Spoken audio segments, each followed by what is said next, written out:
Zanu PF Acting National Commissar Patrick Chinamasa yesterday said holding by-elections barely a year to the 2023 harmonized polls was a waste of time and resources.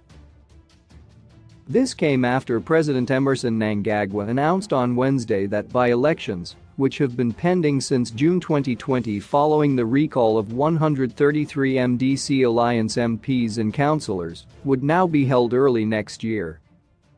But Chinamasa said, Zanu PF wishes it to be known loud and clear that it is ready to wallop opposition parties by whatever name called and will take no prisoners.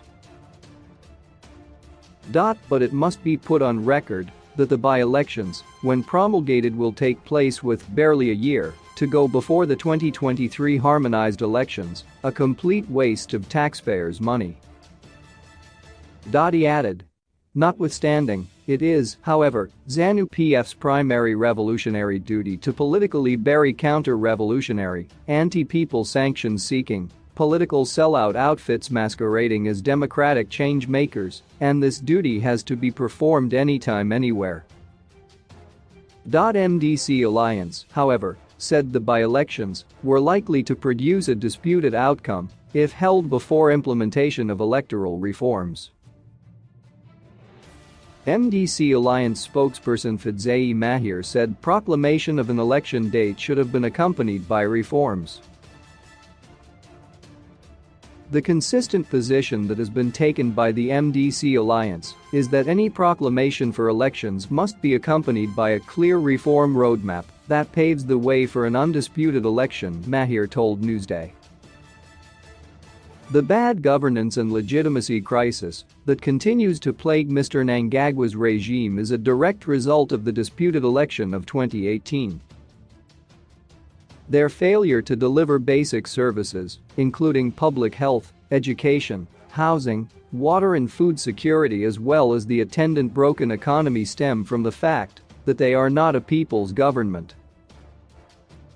Mahir said the broken social contract could only be mended by electoral reforms before holding of free and fair elections. This is the only way to solve the bad governance crisis in Zimbabwe, she added. This is why we continue to champion a reform agenda on behalf of the citizens. To this end, we reiterate our call for the alignment of electoral laws to the Constitution, the full implementation of existing electoral laws, especially as they pertain to state media, the full disbandment of the partisan and militarized Zimbabwe Electoral Commission (ZEC) Secretariat.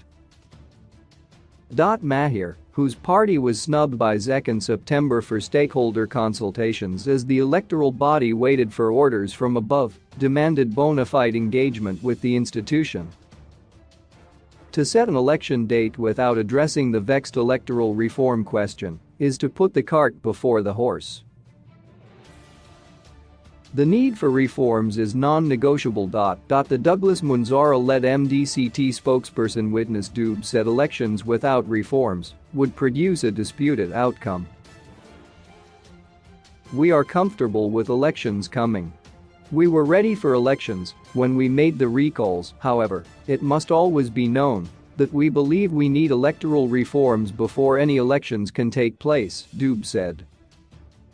There is enough time to effect those reforms so that we don't have a broken record whereby after every election there is always the question of legitimacy hanging over our political horizon. Zanu PF Director of Information Tafadzwa Magwati said the ruling party was ready for polls which he said would be a rehearsal of the 2023 elections. For us, we want to see how much we are prepared for 2023 and our target of 5 million votes, not that they will change anything, they will not change anything.